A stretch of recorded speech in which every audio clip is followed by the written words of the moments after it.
Oi, pessoal, bem-vindos a uma nova sessão do Midnight Sessions.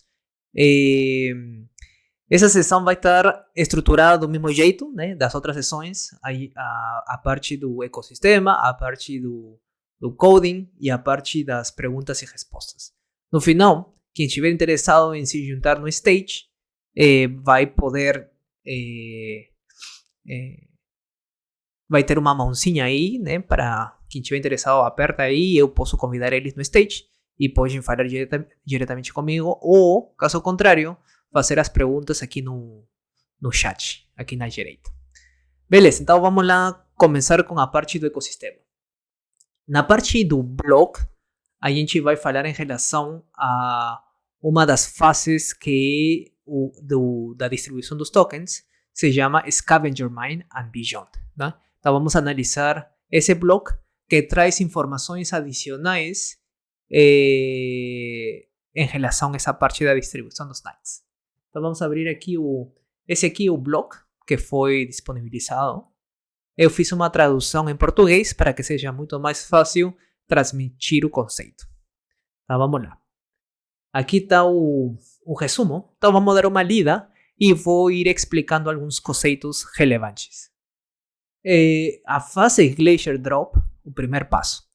A reivindicação do Glacier Drop, que é o processo de fazer claim, é a primeira fase da estrutura de distribuição do token Midnight, mas é apenas o começo de uma abordagem mais ampla para construir a rede diversa e próspera. É uma intenção super crítica para o pessoal de Midnight. É ter um ecossistema de uma rede diversa e próspera. A distribuição do token Knight foi projetada desde o início para ser justa e acessível ao maior número possível de pessoas. A expansão com novas fases. Para ampliar o alcance e corrigir a baixa participação histórica em distribuições de tokens, a distribuição do token Midnight, que é o Knight, inclui duas fases adicionais após o Glacier Drop. A fase Scavenger Mine, seguida por Lost and Found. Né? Então eles mencionam aqui um conceito bem interessante entender. Por que tem pouca participação nos airdrops? E é que a maioria das pessoas não estão cientes daquele processo e aquelas que estão cientes muitas vezes têm medo de possíveis hackers. As pessoas tinham que conectar as carteiras nos sites pouco confiáveis e depois acontecem hacks. Né? Então, por isso que normalmente esses airdrops não são muito solicitados pelos usuários. Né? Tem pouca participação. Mas no caso de Midnight, eles estão fazendo os processos certinho para que mais gente tenha como participar nesse processo. Então, ainda assim, as pessoas não participem na fase número 1.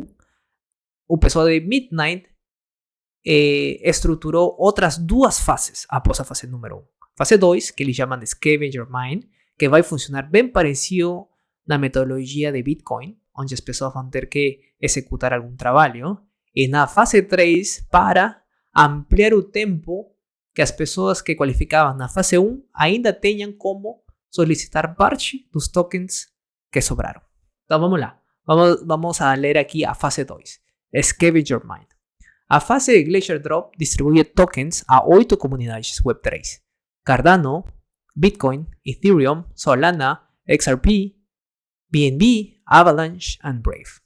Quando essa fase termina, a Scavenger Mine abre a participação para todos. Então, esse é um ponto bem importante. Fase 1, você precisa ter qualificado e cumprir certas características para você ter como participar. Na fase 2, no contrário, todo mundo é convidado. Todo mundo qualifica para participar. A Scavenger Mine transforma a distribuição em uma oportunidade ativa e envolvente. Ela cria um caminho dinâmico para o lançamento da rede onde todos os participantes são recompensados por seus esforços. Essa abordagem reduz a barreira de entrada, permitindo a participação de qualquer pessoa, mesmo sem experiência prévia em Web3. Né?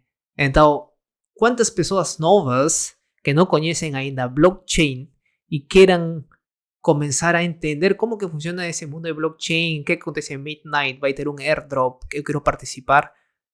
Todo esse processo vai ser estruturado para que essas pessoas que estão entrando novas no ecosistema tenham como participar e tenham como qualificar no processo. Até quem nunca usou uma DApp ou carteira blockchain pode participar e reivindicar Night durante essa fase. Durante os 30 dias de Scavenger Mine, importante, essa fase vai durar 30 dias. A primeira fase, que é o Glacier Drop, dura 2 meses. Essa segunda fase, 1 mês ou 30 dias. Qualquer pessoa pode reivindicar parte dos tokens Night ainda não reivindicados, ao resolver uma tarefa ou enigma computacional, né? Aí que tem muitas similaridades com Bitcoin. As pessoas vão ter que fazer uma tarefa ou resolver algum enigma computacional para ter alguma recompensa pelo trabalho feito. O total de tokens é dividido em 30 porções diárias iguais, com recompensas distribuídas ao final de cada período de 24 horas. Todos os tokens não reivindicados na fase Glacier Drop serão alocados para a fase Scavenger Mine. Para cada tarefa computacional enigma resolvido, os tokens serão alocados para os seguintes stakeholders. Então, resumindo, fase 1, as pessoas vão fazer claim dos tokens. Os tokens que sobrarem dessa primeira fase passam para a segunda, que é o Scavenger Mine, onde as pessoas vão tentar resolver um enigma, e quem resolver vai pegar parte da recompensa diária, dependendo quantos miners fizeram trabalho naquele dia. E essa recompensa vai ser distribuída para os seguintes stakeholders. É o participante que concluiu a tarefa. Por exemplo, vocês. Se vocês participam nessa fase e vocês conseguiram resolver um enigma, parte da recompensa vai para vocês. A outra parte vai para a reserva gerida por contratos inteligentes que recompensa os produtores de blocos, né? Então, na blockchain de Midnight, vamos ter uma reserva que vai ser responsável de recompensar aos block producers no futuro, né? Então, parte dessa distribuição de tokens vai para a reserva. Midnight Foundation e o TGE, que promovem o crescimento e a adoção na rede. Vão ser dois stakeholders bem importantes. Midnight Foundation e TGE. Vai ser responsável pelo crescimento e adoção da blockchain, e o TGE é responsável pelo processo de distribuição de tokens, mas também vai ser responsável por parte da comercialização, alguns processos de comercialização. E o último stakeholder é o Tesouro On-Chain, reservado para o desenvolvimento do ecossistema e governado por votação em cadeia. Pontos interessantes. Tesoreria. Vamos a ter um fundo onde pode ser usado para recompensar as pessoas por projetos ou por alguma tarefa que eles queiram fazer. Como vai ser decidido quem recebe o que da tesoreria? Por meio de um processo de governança. Então, em Midnight, vamos a ter o processo de governança usando o token de utilidade Night. Quem participa da Scavenger Mine ajuda a distribuir tokens para esses pilares da rede, além de reivindicar uma parte para si ao realizar trabalho computacional. Importante, os enigmas são pensados para serem acessíveis, evitando estruturas que favorecem operações de mineração em larga escala. Você pode participar com o computador que já possui, não é necessário hardware especializado. Então, é um ponto bem importante para maior inclusão das pessoas, né? O algoritmo, a implementação que eles vão fazer, vai ser de tal jeito que qualquer pessoa com um computador tradicional que possuem vão ter como resolver esses enigmas, né? O jeito do Scavenger não vai favorecer aqueles mineradores que têm GPUs super potentes, onde vão ter como resolver esses enigmas de um jeito muito mais rápido. Então, a inclusão vai ser top. como vai ser implementado ainda não foi revelado, mas futuramente eles vão anunciar. Mas o que eu sei é que no web browser as pessoas vão ter como logar as carteiras e resolver os enigmas. O que a gente não sabe ainda é como que vai ser esse processo. Vai ser manual, no sentido de cada vez que finalizarem de resolver um enigma, as pessoas vão ter que inicializar novamente o processo, ou o processo vai acontecer automaticamente durante os 30 dias sem nenhuma intervenção humana, né? E se a gente vai conseguir fazer esse trabalho em paralelo ou vai ser sequencial. Então, todos esses detalhes ainda não foram disponibilizados. Por último, a fase 3 é o que a gente chama de Lost and Found. Então, como acontece aqui? A primeira fase, as pessoas têm que qualificar para receber essa recompensa. Se aquelas pessoas não fizeram o claim dos tokens, passe para a fase 2. Aí os mineradores vão trabalhar para receber essas recompensas. E o que sobrar vai para a fase 3, onde as pessoas que qualificaram na fase 1 vão poder solicitar novamente aqueles tokens. Porém, não vai ser na quantidade total que eram elegíveis na fase 1, mas vai ser só uma porção, proporcional ao que sobrou e proporcional à quantidade de tokens que eles tiverem na carteira na hora do snapshot. 3 fases para uma distribuição mais justa. Essas 3 fases são os pilares de uma rede pensada para ser justa, aberta e descentralizada.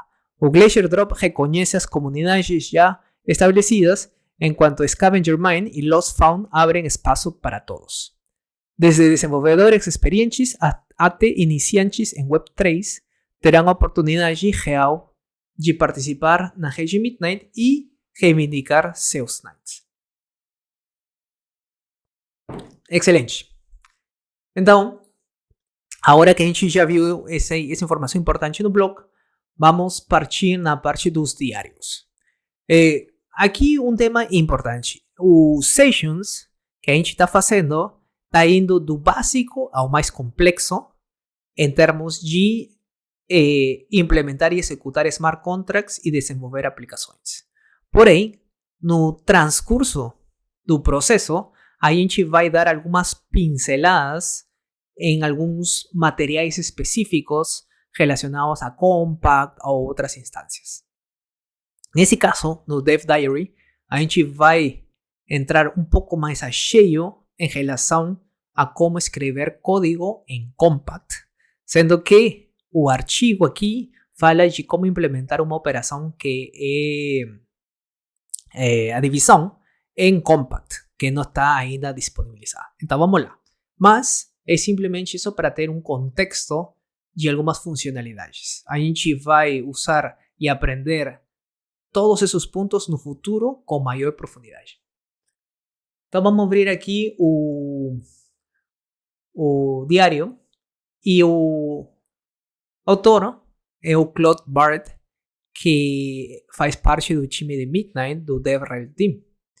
E aqui ele explica como em Midnight podemos fazer essa operação de divisão.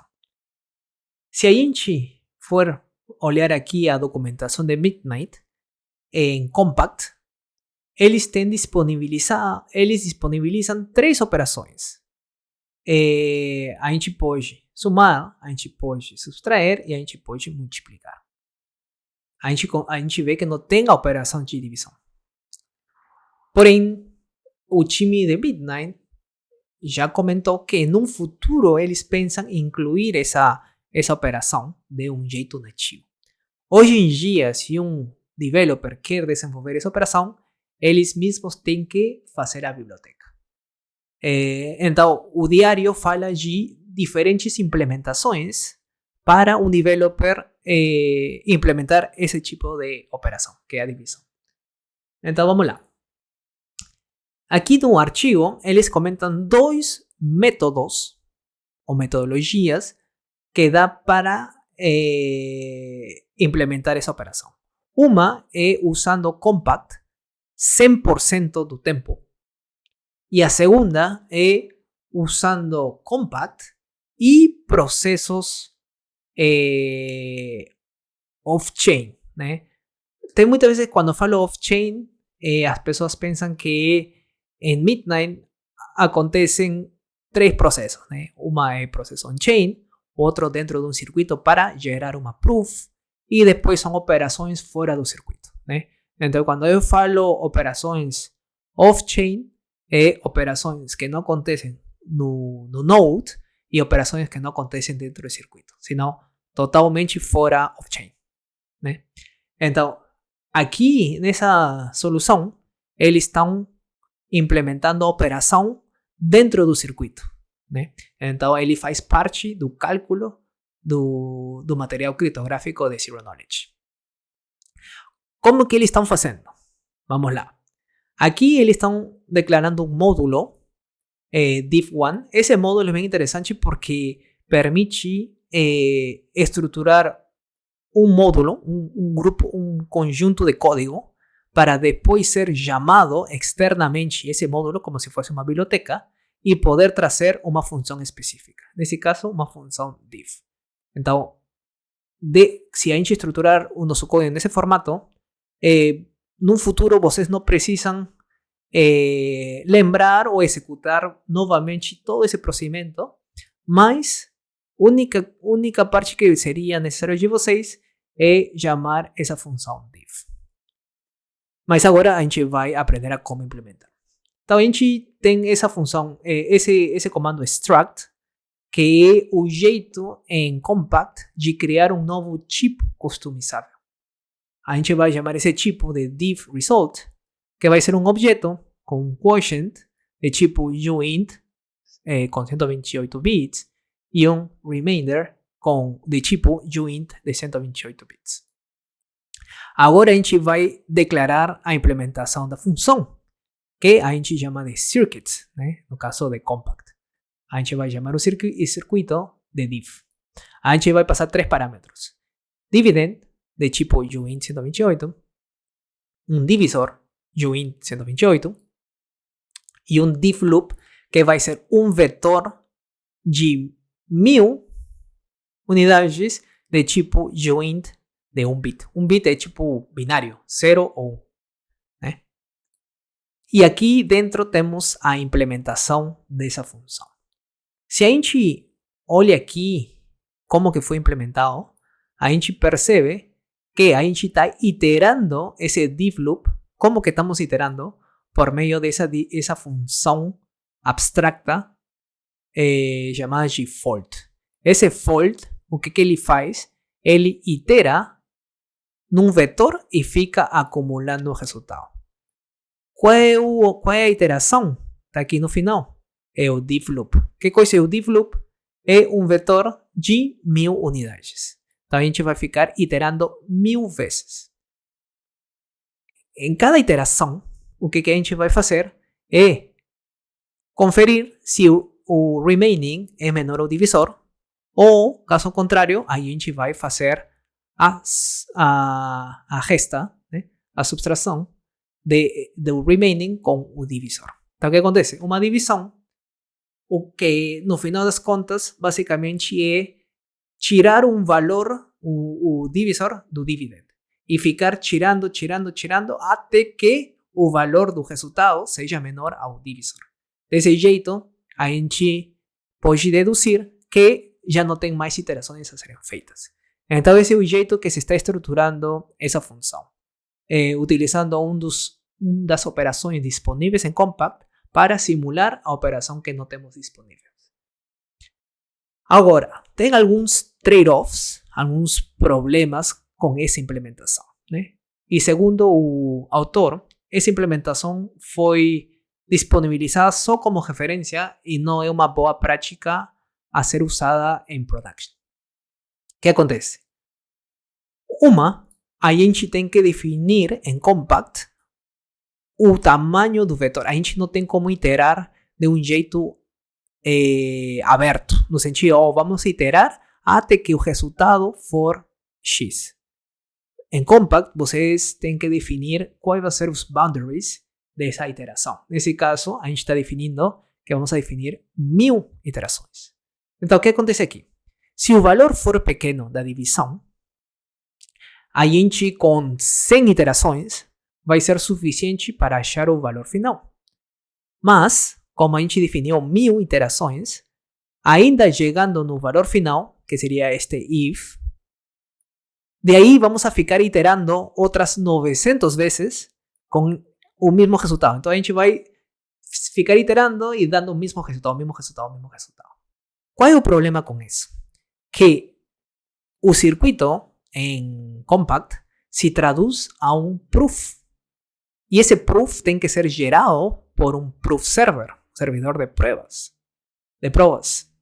Então, quanto maior é o circuito, mais tempo e mais recursos computacionais vão ser necessários para gerar essa prova. Então, o que a gente quer é que nosso circuito seja muito lightweight, muito leve, para que as provas sejam muito rápidas de serem geradas. Quanto maior iterações a gente tiver, nosso circuito vai ser mais pesado. Então, para circuitos pequenos, pode funcionar. Aí uma resposta poderia ser: tá, mas então vamos aumentar as iterações. Em vez de ser 1000, vamos botar 10.000. Então aí a gente acaba tendo o problema que eu comentei para vocês, que nosso circuito vai ficar muito pesado.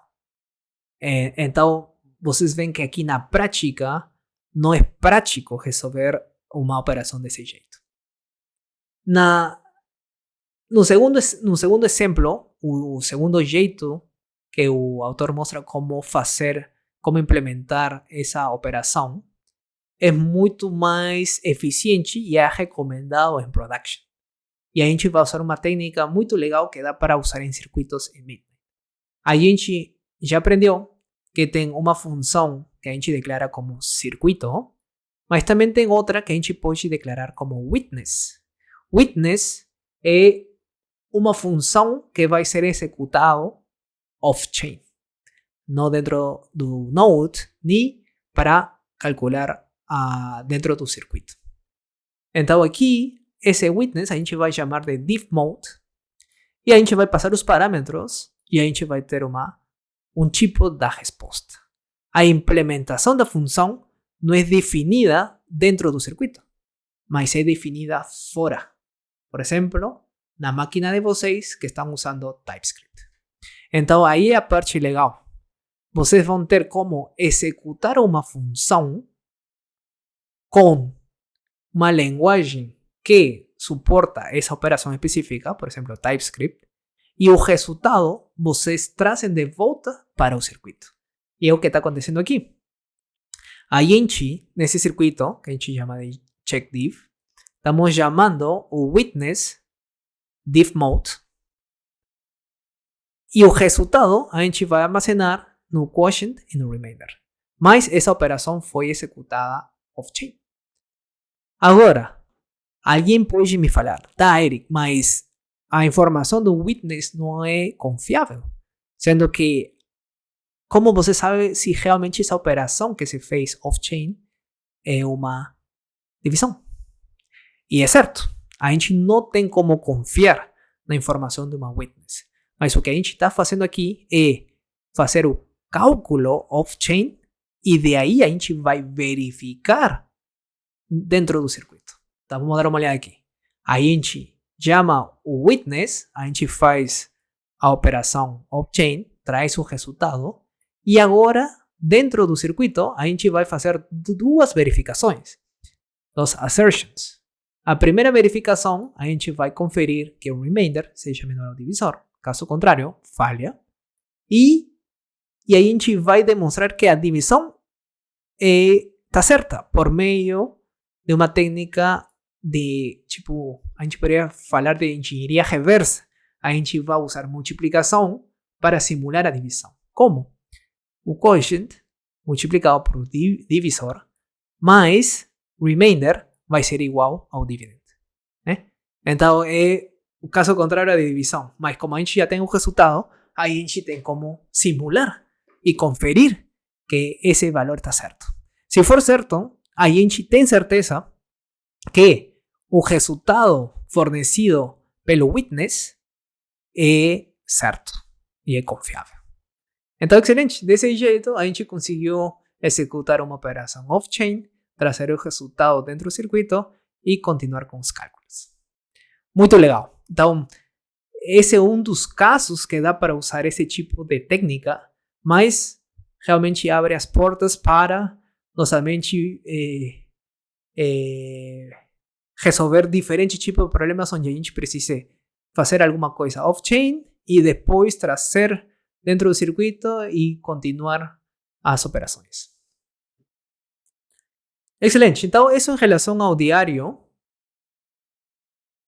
Agora vamos continuar com a parte acadêmica.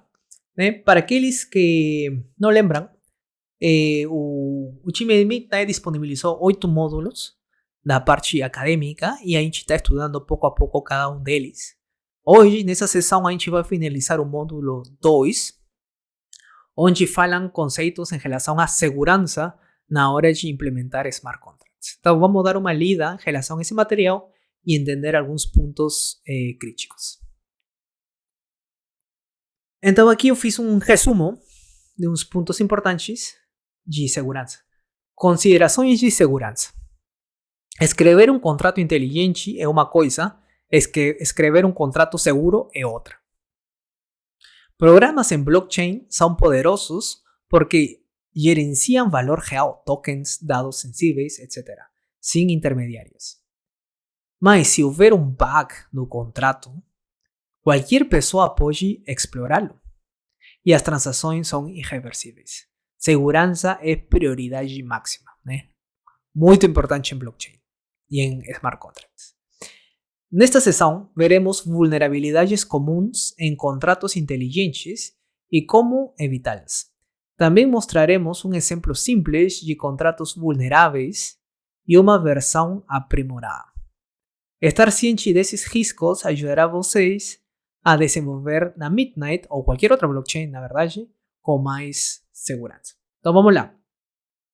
Vulnerabilidades comuns em contratos inteligentes.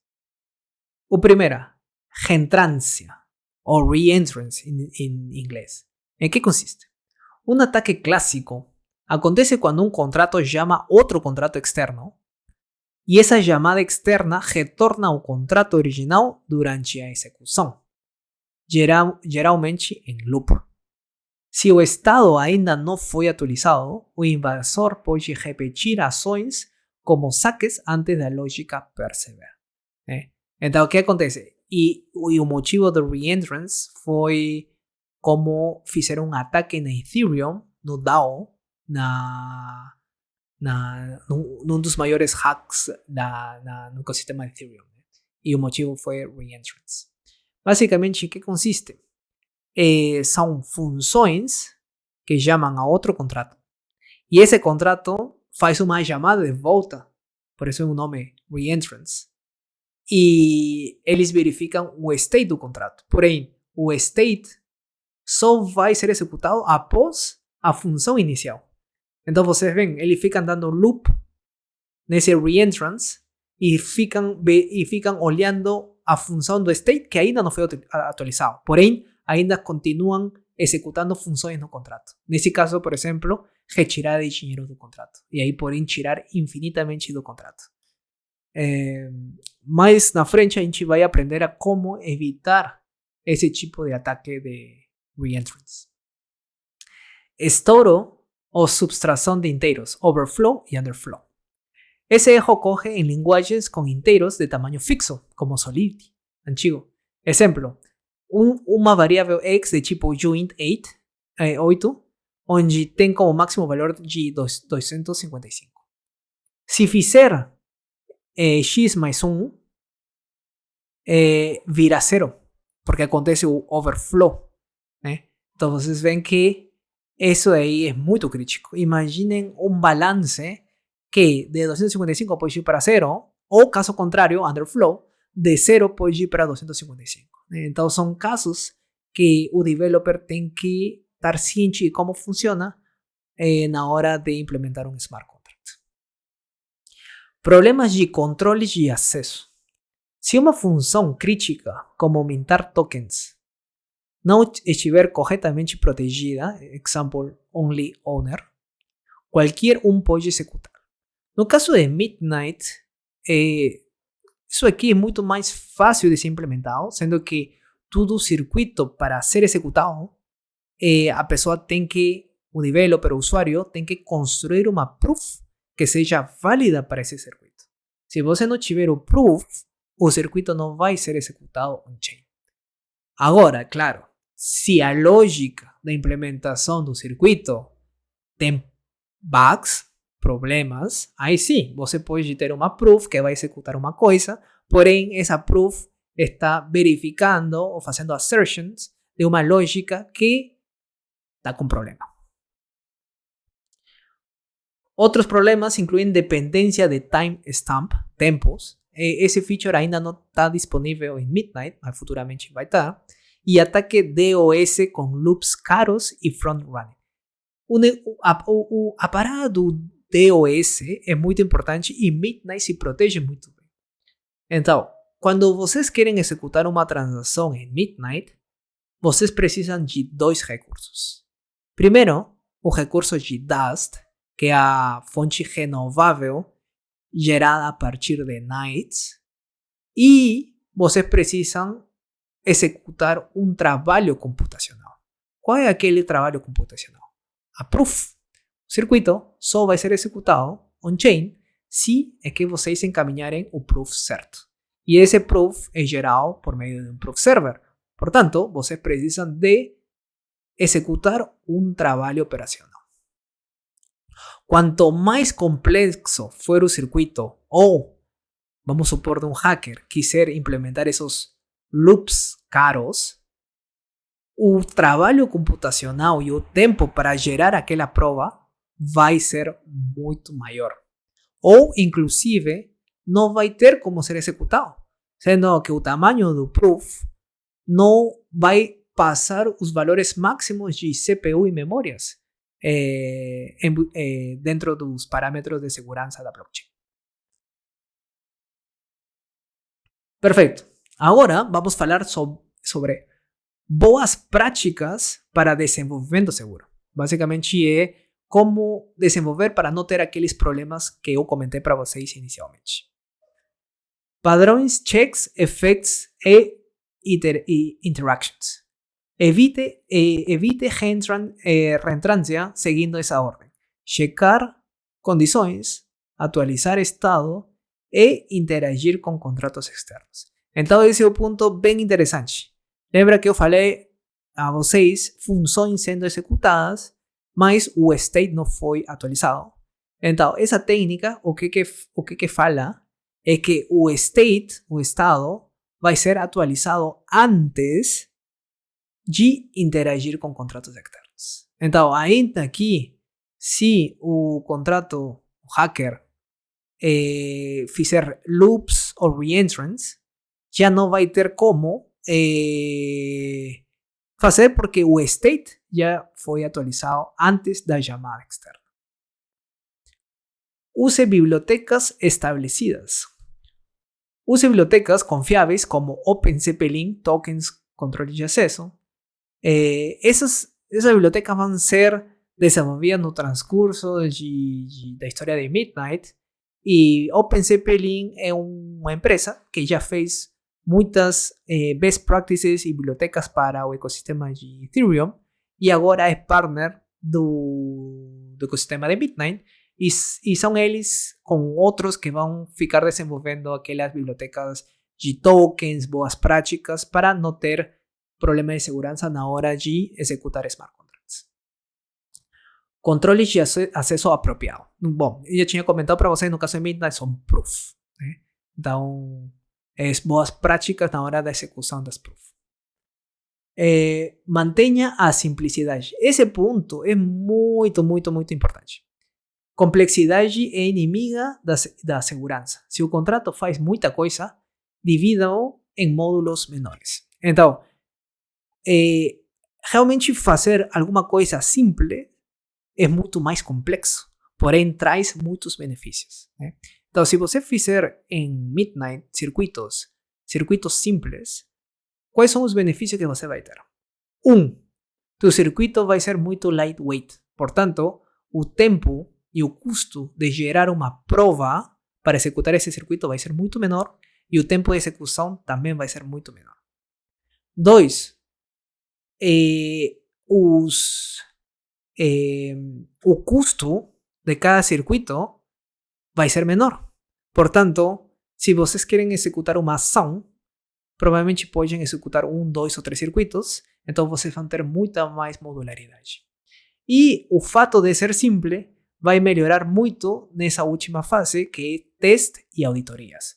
Todo contrato tem que estar auditado. Sempre um time, outros developers, é bom eles olharem seu código, né? O código de vocês, porque muitas vezes, se vocês testam o código de vocês, pode ser que aquele erro não vai ser visto por vocês.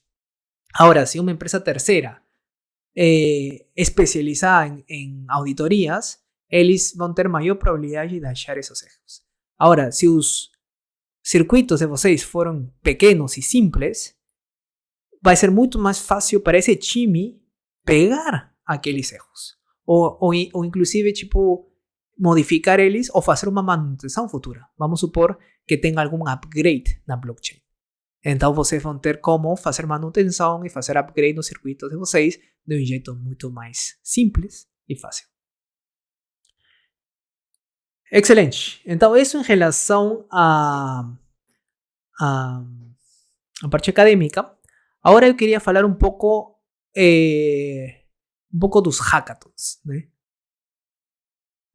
Tem uma página oficial dos hackathons de Midnight, que é a seguinte, né? Aqui, o hackathon que está acontecendo agora é relacionado com mini dApps, dApps pequenas, de pequeno porte, com features específicos.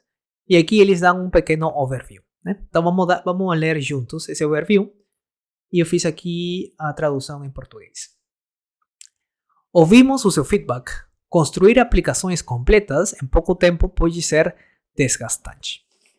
É por isso que este hackathon foca em prototipos leves e bem acabados. Apenas uma fatia criativa e bem executada de uma dApp. Dão alguns exemplos de aplicações que dá para fazer que se enquadram nesse hackathon. Uma interfaz lindamente projetada que mostra como um circuito CK esconde a posição de um jogador em um jogo. Um mural de empregos confidencial que utiliza gerenciamento de estado privado. Uma app de votação minimalista com atestações anônimas. Queremos diversão. Este hackathon é sua chance de explorar o lado lúdico da privacidade. Procuramos projetos ousados, criativos e até um pouco inesperados. Pode ser uma UI deslumbrante que demonstra como um circuito CK oculta a posição de um jogador, criatividade e funcionalidade. Implementação técnica é a base. Com um prazo de 2 meses, esse é um ponto importante. Antigamente, todos os hackathons de Midnight tinham uma duração de 1 mês. A partir de agora, os hackathons vão ter uma duração de 2 meses, com o intuito de dar mais tempo ao developer de seguir um processo de aprendizagem, se juntar com um time, colaboração, idealização, execução e implementação, né? Então, por isso que agora vai ser 2 meses. Vamos ir lendo aqui. Um prazo de 2 meses, os participantes terão mais tempo para refletir profundamente sobre a ideia, lapidar um MVP funcional e envolvente, trocar com outras pessoas e melhorar com feedback, né? Importante, querem muita colaboração. O objetivo não é complexidade, nem acúmulo de funções, é clareza, criatividade e execução focada. Então, traga suas ideias malucas, suas mini obras-primas, seus apps de uma só função que parecem mágica. Vamos juntos reimaginar o que aplicações em blockchain podem fazer. Então é uma ótima oportunidade para vocês começarem a participar de um hackathon que está aberto à inovação e à colaboração, né? E realmente os hackathons é o melhor jeito de entender como uma blockchain funciona. Sendo que vocês começam a querer entender como fazer uma aplicação, como que funciona. Vocês ficam falando com diferentes desenvolvedores ou partners do ecossistema. Hoje em dia, tem muito material disponível. Seja em vídeos, por exemplo, Midnight Sessions, tutoriais, blogs, dev diaries, que a gente fica analisando nessas sessions, mas também tem suporte no Discord, a gente tem suporte em Midnight, em Mesh, e tem exemplos que vocês têm como pegar como referência para construir usando aqueles códigos como base. O que mais temos em relação a esse hackathon? Em relação aos tempos, o hackathon já começou, tem uma duração de 60 dias. Ele começou dia 23 de junho, faz pouco tempo, e ele vai durar até dia 18, e a apresentação dos ganhadores vai acontecer o 25 de agosto. Os prizes, os prêmios, vão ser bem similares aos anteriores. Em primeiro lugar vai ter $4.000, segundo lugar $2.000 e o terceiro lugar $1.000. Então, bom, recomendo todos vocês se juntarem nesse hackathon, melhor jeito de aprender. Ok, em relação ao catálogo, a gente sempre traz alguma empresa, algum partner que está fazendo projetos dentro do ecossistema de Midnight. Dessa vez a gente queria falar de Shify. Então aqui a gente tem uma pequena resenha desse time. Shify. Shify, uma plataforma de educação Web3 em rápido crescimento, firmou parceria com a Fundação Midnight para levar conhecimento sobre privacidade com CK a milhares de mulheres que estão entrando no universo cripto. Através do bootcamp estruturado de 8 semanas da Shify, as participantes explorarão os conceitos centrais do Midnight por meio de aulas guiadas, workshops técnicos e conteúdos sociais. Essa parceria foi criada para alcançar novas desenvolvedoras logo no início de sua jornada no mundo cripto. Ao integrar o conteúdo do Midnight diretamente no currículo da Shify, a iniciativa ajudará a formar uma base sólida sobre privacidade, prova CK e computação seguras. As participantes também terão acesso a exemplos do mundo real, demonstrações técnicas e missões introdutórias que destacam as capacidades de Midnight. Então, o projeto é super interessante. Vamos dar uma olhada na página web delas. Aqui a gente tem o site, né? Dá para ver aqui que o Basecamp que elas hosteiam tem uma duração de 8 semanas. Já aconteceram diferentes cohorts. O de agora que vai começar é o cohort número 14. E nesse cohort que eles vão incluir conceitos atrelados a Midnight, né? Então, a parceria que eles têm com Midnight Foundation é basicamente trazer conceitos de Midnight e incluir nesse cohort. Então, aqui a gente vê diferentes cohorts se juntando, batendo papo, aprendendo em relação a blockchain. Está focado em education, experimentação, uma comunidade global, né? Tem mais de 90 países, 3.000 membros, 29.000 pessoas que se juntaram ao projeto, 9.000 membros, mais de 70 horas de conteúdo, 13 seasons, né? O cohorts, agora vai começar o cohort número 14. Aqui tem os diferentes sponsors, agora um deles vai ser Midnight. E bom, e aqui tem alguns testemunhos de algumas developers que se juntaram ao programa. Então, bom, parabéns para o time de Shify. Agora sim, vamos a entrar na parte do código e a gente vai seguir estudando as diferentes funções do File API. Para isso a gente vai abrir nosso IDE. E a gente está aqui no File API, que foi a última função, o último file que a gente estava dando uma olhada na sessão passada. Especificamente, a gente aprendeu a função Build Wallet and Wait for Funds, onde a gente aprendeu como construir uma wallet resource, a gente aguardar pela wallet ser sincronizada e a gente aguardar em ter fundos naquela carteira. Uma vez que a gente tiver uma carteira sincronizada e com fundos, essa função retorna o wallet resource para nós. Excelente. Agora vamos finalizar esse file API estudando as últimas funções. Uma delas é Random Bytes. O que faz essa função? Vai ser uma função que a gente vai passar uma variável length, parâmetro length, de tipo number, e como resultado a gente vai ter um joint 8 array.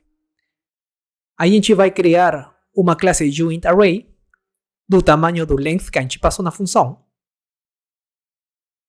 E daí a gente vai pegar os bytes criados e a gente vai preencher com informação aleatória. Como? Vamos usar a biblioteca de WebCrypto e a gente vai usar esse método getRandomValues. A gente vai preencher esses bytes com informações privadas. E a gente vai retornar esse byte, que vai ser do tipo joint8array. Essa função vai ser usada aqui agora para a seguinte função. E a gente vai entender por que a gente fez essa função. Essa função build fresh wallet, o que a gente vai fazer é construir uma wallet desde zero. Então, para isso, a gente vai passar nos parâmetros de config, que a gente já estudou num episódio passado, para criar uma wallet resource desde zero. E quando eu falo desde zero, é porque a gente vai criar uma seed phrase nós mesmos para nosso usuário. Como? A gente vai chamar essa função build wallet and wait for funds. A gente já tinha estudado essa função, que é a função aqui acima, né? Que eu falei faz pouco tempo para vocês. Onde essa função a gente passa os diferentes files do config, passamos uma seed phrase e passamos um file name. Esse seed phrase é a informação privada para criar nossa carteira. Então, nesse caso, como a gente aqui embaixo estamos criando uma carteira desde zero, o que a gente vai fazer? Vamos passar nossos configs e a informação privada vai ser gerada por nós, como usando a função RandomBytes. Então, a RandomBytes vai criar um joint array com informação aleatória de 32 bytes, que vai ser nossa informação privada. A gente vai passar para hexadecimal e isso a gente vai passar na função build wallet and wait for funds. Portanto, com esta função, o que a gente está fazendo é criar uma wallet com uma seed phrase criada aleatoriamente por nós e a gente vai guardar ela ser sincronizada, ter fundos e a gente vai retornar uma wallet resource. Agora, vamos a estudar uma das funções mais importantes que cumprem um monte de funcionalidades. Configure Providers. Eu já tinha comentado para vocês que dentro do ecossistema de Midnight, da biblioteca Midnight.js, a gente tem que declarar 6 providers. E aqui a gente está listando todos eles. Um é o provider da informação privada, Private State Provider. O outro provider em relação à informação pública, que ele vai vir do indexador. O outro provider é da informação criptográfica, que a gente precisa para gerar essas provas, que a gente chama de CK Config Provider. O outro provider é o Proof Provider, que é o responsável de gerar as provas por meio do Proof Server. E por último, a gente tem o Wallet e o Midnight Provider. O Wallet Provider é responsável de balancear nossas transações e anexar os transaction fees, os fees necessários para executar uma transação. E o Midnight Provider é basicamente o responsável de fazer submit das nossas transações à blockchain de Midnight. Para esses dois últimos providers, a gente já aprendeu num episódio passado como inicializar esses providers. Então aqui no início dessa função, a gente está passando esses providers usando a função Create Wallet and Midnight Providers. Vamos a relembrar rapidamente como que essa função fazia. Então, se a gente volta aqui, temos essa função, aí a gente pega o state da nossa wallet e o que a gente está fazendo é retornar um objeto com duas variáveis e dois métodos. Uma, a gente vai ter o coin public key, a gente vai ter o encryption public key e depois vamos a ter dois métodos. Um é o balance transaction, responsável por fazer o balance e o proof transaction, e vamos a ter o submit transaction, que vai ser responsável de encaminhar essa transação na blockchain. Então, excelente. Esses providers já foram implementados, portanto, é só chamar essa função para ter o provider e anexar no wallet e Midnight Provider. Então, o que a gente tem que fazer agora é declarar os outros 4 providers. Por sorte, nas bibliotecas de Midnight.js já temos implementações do cliente para cada um desses providers. No caso de Private Provider, a gente chama essa função disponibilizada na biblioteca de Midnight.js, Level Private State Provider. Ele começa com Level porque é uma implementação em base ao Level Database. Funciona tanto para Node quanto para browsers. A gente passa um Private Store Name que a gente tira do nosso Contract Config. Esse é basicamente o nome que a gente está dando na base de dados. Vamos dar uma olhada qual é o nome que a gente está dando. Esse nome pode ser qualquer um, mas só para vocês terem como referência de onde a gente está tirando esse valor. Se a gente for Contract Config, vem de nosso file config. E a gente pode ver aqui que o Private Store Name, que é o nome da base de dados que a gente está dando, é Counter Private State. Esse nome pode ser qualquer um, mas a gente está nomeando nossa base de dados desse jeito. Então, perfeito. E desse jeito a gente já tem nosso cliente que pode falar com nosso Oracle, nosso Private Provider. Agora vamos a definir o provider public do nosso indexador, nosso cliente que vai falar com o indexador. Novamente, a gente tem uma função que faz esse trabalho por nós. Indexer Public Data Provider. Que coisa a gente tem que passar? Quais são os parâmetros? Config Indexer e Config Indexer WebSocket. De onde vem essa informação? Vamos dar uma olhada novamente no config. E aqui a gente tem o Indexer e o Indexer WebSockets. São basicamente URLs.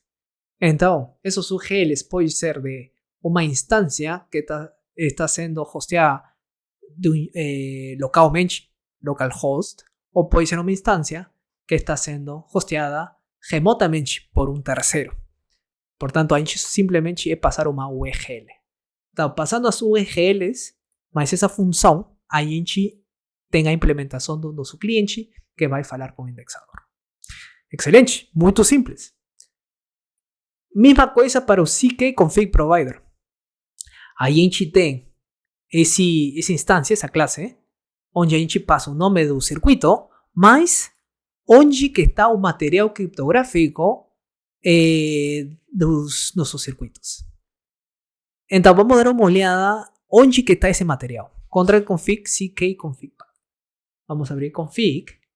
E a gente pode ver aqui que aqui temos nosso CK Config Path.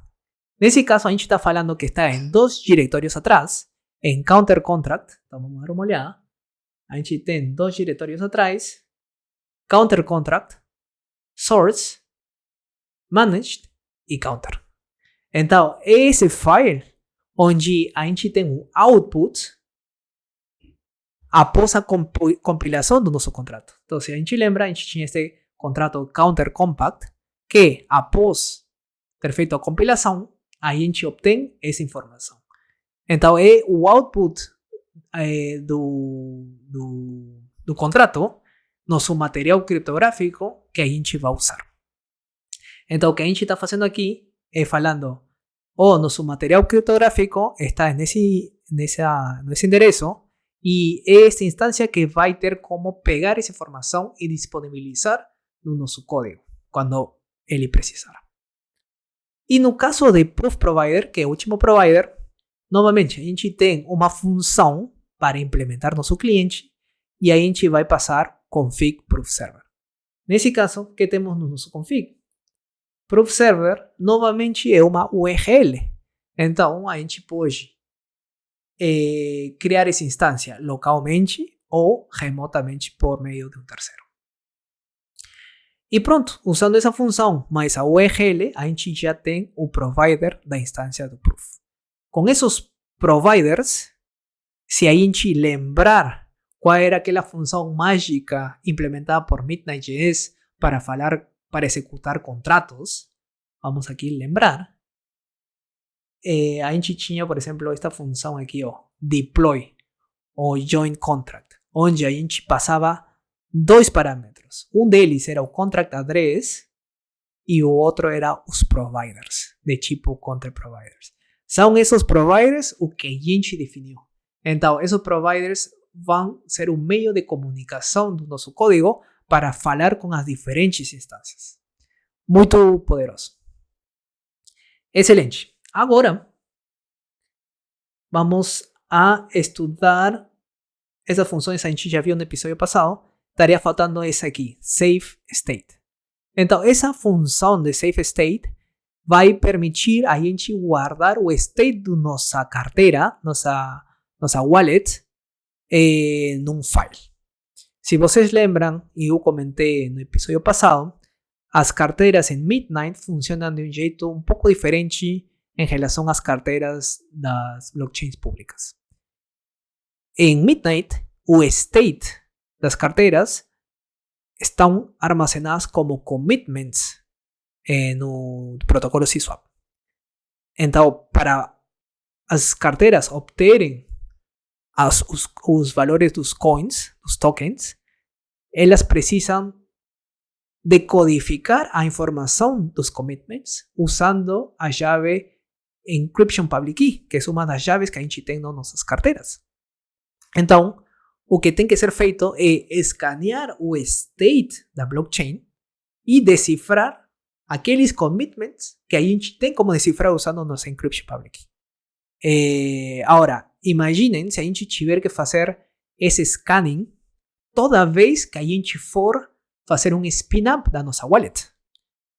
Por sorte, a gente tem esse mecanismo onde, uma vez implementada e sincronizada a nossa wallet, a gente tem como guardar o state atual da nossa carteira, como se fosse um checkpoint, para que depois, quando a gente for inicializar novamente nossa carteira, a gente não precise fazer o scan de toda a blockchain desde zero, senão começar daquele último checkpoint que a gente armazenou a informação do state da carteira. E a partir de aí, começar a fazer a sincronização. Então, isso já faz que o processo aconteça de um jeito muito mais rápido. Então, vamos ver como que se faz isso. A gente vai passar nossa wallet, nossa instância da wallet e um file name. Aí a gente vai definir o nome do arquivo onde a gente quer armazenar esse state e a gente vai usar o método da wallet serialize state. Então a gente vai armazenar essa informação do state serializada nessa variável serialize state e a gente vai escrever esse state dentro do nossa instância writer. Então nosso state agora vai estar naquele arquivo. E o demais é boilerplate, basicamente para finalizar nossa instância do writer e loguear algumas informações. Perfeito. Então, com isso, a gente já conseguiu finalizar esse file API com todas as funções que a gente vai precisar para falar com a blockchain e executar transações. Então, agora a gente vai começar a estudar esse novo file, CLI, onde a gente vai implementar uma TUI, que é uma interface gráfica em base a texto. O ponto de acesso nesse file é essa função run. E a gente vai estudar ela no próximo episódio. Mas eu queria fazer uma referência de quem é realmente o primeiro ponto de entrada no nosso código na hora de executar alguma TUI. São esses 4 files aqui embaixo. A gente já viu eles num episódio passado, mas vou fazer um pequeno resumo de como acontecem essas chamadas aqui. Vamos a supor que a gente quer executar nossa aplicação no standalone mode. Se a gente for clicar aqui, a gente vai inicializar nossas configs daquele file config. A gente vai ter um Docker Environment que a gente vai obter usando essa biblioteca Docker Compose Environment, usando a biblioteca de testnet containers. E a gente vai inicializar esse environment usando o seguinte YAML, standalone. Vamos a abrir esse file para ver o que tem dentro. Standalone.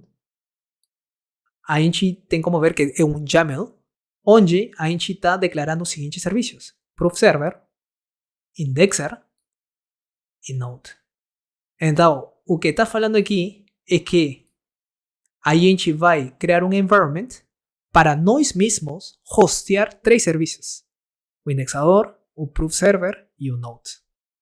E de aí inicializamos o logger e essa função run, que é a função de entrada do file CLI, a gente vai passar esses 3 parâmetros: config, o logger e o environment das instâncias que nós mesmos vamos a hostear, que são as 3 que a gente viu. Vamos dar uma olhada no seguinte mode, que a gente pode inicializar nossas aplicações. Testnet local. A gente vê aqui que não estamos passando nenhum environment. Então, o que acontece? É nesse mode onde todas as instâncias vão ser hosteadas remotamente. Alguém, um terceiro, está hosteando essas instâncias. Portanto, nós simplesmente vamos chamar aquelas URLs. A gente não vai precisar fazer o spin-up daquelas instâncias usando Docker. No caso de Testnet Remote Start, a gente vê que essa vez a gente está declarando um environment, mas usando o Proof Server Testnet YAML. Vamos abrir esse YAML para ver que coisa tem dentro. Proof Server YAML, Proof Server Testnet, aqui, ó. A gente pode ver que nesse YAML só estamos declarando um serviço, que é o Proof Server. Não tem Node e não tem Indexer. Portanto, para esse tipo de mode, o que a gente está fazendo é fazer o spin-up de uma instância só, que é o Proof Server. As outras duas, que é o Node e o indexador, vão ser hosteadas remotamente por um terceiro. E agora Testnet Remote. Mesma coisa. Não temos environment, portanto, a gente vai usar as instâncias sendo hosteadas remotamente. Excelente. Então, com isso, a gente já entendeu como dar entrada na aplicação da TUI. E antes de executar, o que a gente vamos estudar é essas funções dentro do file CLI, que basicamente vai explicar a metodologia quando a gente quiser implementar uma TUI, uma interfaz, uma aplicação com interfaz de texto. Então, isso a gente vai ver no próximo episódio. E cada vez vamos estar mais perto já para vocês verem o que acontece quando a gente realmente faz uma transação na blockchain. Quanto que custa, quanto que demora, quanto que demora o proof em ser gerado e outras coisas. Então, já vem coisas muito mais interessantes no futuro. E, bom, tudo isso a gente vai ver no próximo episódio. Até lá. A gente se vê próxima semana. Tchau, tchau.